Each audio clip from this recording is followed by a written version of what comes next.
Shalom kekasih-kekasih Tuhan. Pagi hari ini kembali kita membaca dan merenungkan firman Tuhan dengan judul Indah pada Waktunya. Sabtu edisi Injil Yohanes bersama dengan saya Fani Paendong. Yohanes pasal 5 ayat 1 sampai 18. Sesudah itu ada hari raya orang Yahudi. Dan Yesus berangkat ke Yerusalem. Di Yerusalem dekat pintu gerbang domba ada sebuah kolam yang dalam bahasa Ibrani disebut Betesda. Ada 5 serambinya. Dan di serambi-serambi itu berbaring sejumlah besar orang sakit, orang-orang buta, orang-orang timpang, dan orang-orang lumpuh yang menantikan goncangan air kolam itu. Sebab sewaktu-waktu turun malaikat Tuhan ke kolam itu dan menggoncangkan air itu. Barang siapa yang terdahulu masuk ke dalamnya sesudah goncangan air itu menjadi sembuh apapun juga penyakitnya. Di situ ada seorang yang sudah 38 tahun lamanya sakit. Ketika Yesus melihat orang itu berbaring di situ, dan karena ia tahu bahwa ia telah lama dalam keadaan itu, berkatalah ia kepadanya, "Maukah engkau sembuh?" Jawab orang sakit itu kepadanya, "Tuhan, tidak ada orang yang menurunkan aku ke dalam kolam itu apabila airnya mulai goncang. Dan sementara aku menuju ke kolam itu, orang lain sudah turun mendahului aku." Kata Yesus kepadanya, "Bangunlah, angkatlah tilammu dan berjalanlah." Dan pada saat itu juga sembuhlah orang itu, lalu ia mengangkat tilamnya dan berjalan. Tetapi hari itu hari Sabat. Karena itu orang-orang Yahudi berkata kepada orang yang baru sembuh itu, "Hari ini hari Sabat, dan tidak boleh engkau memikul tilammu." Akan tetapi ia menjawab mereka, "Orang yang telah menyembuhkan aku, dialah yang mengatakan kepadaku, angkatlah tilammu dan berjalanlah."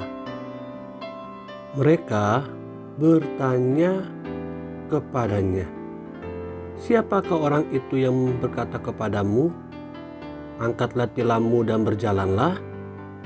Tetapi orang yang baru sembuh itu tidak tahu siapa orang itu, sebab Yesus telah menghilang ke tengah-tengah orang banyak di tempat itu. Kemudian Yesus bertemu dengan dia dalam bait Allah, lalu berkata kepadanya, "Engkau telah sembuh, jangan berbuat dosa lagi, supaya padamu jangan terjadi yang lebih buruk." Orang itu keluar lalu menceritakan kepada orang-orang Yahudi bahwa Yesuslah yang telah menyembuhkan dia. Dan karena itu orang-orang Yahudi berusaha menganiaya Yesus, karena ia melakukan hal-hal itu pada hari Sabat. Tetapi ia berkata kepada mereka, "Bapakku bekerja sampai sekarang, maka aku pun bekerja juga." Sebab itu orang-orang Yahudi lebih berusaha lagi untuk membunuhnya, bukan saja karena ia meniadakan hari Sabat, tetapi juga karena ia mengatakan bahwa Allah adalah Bapanya sendiri, dan dengan demikian menyamakan dirinya dengan Allah. Kekasih-kekasih yang Tuhan Yesus rindukan, di dekat kolam Betesda ada seorang yang sakit 38 tahun lamanya. Kita sudah membaca cerita tadi di awal renungan pagi hari ini. Sakitnya begitu lama dan sangat membosankan bagi dirinya. Penantiannya cukup lama agar dapat disembuhkan dan mengalami kemerdekaan dari penyakitnya. Dia berharap ada orang-orang yang dapat membantu dia untuk masuk ke dalam kolam Bethesda apabila air di dalam kolam itu bergejolak.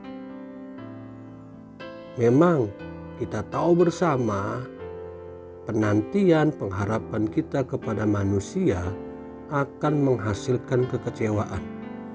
Karena itu penting buat kita untuk menaruh pengharapan kepercayaan kita hanya kepada Tuhan. Indah pada waktunya penantian kita akan pertolongan Tuhan untuk penyakit, penderitaan, masalah ekonomi, masalah keluarga kita. Tetap percayalah kepada waktu Tuhan. Amin.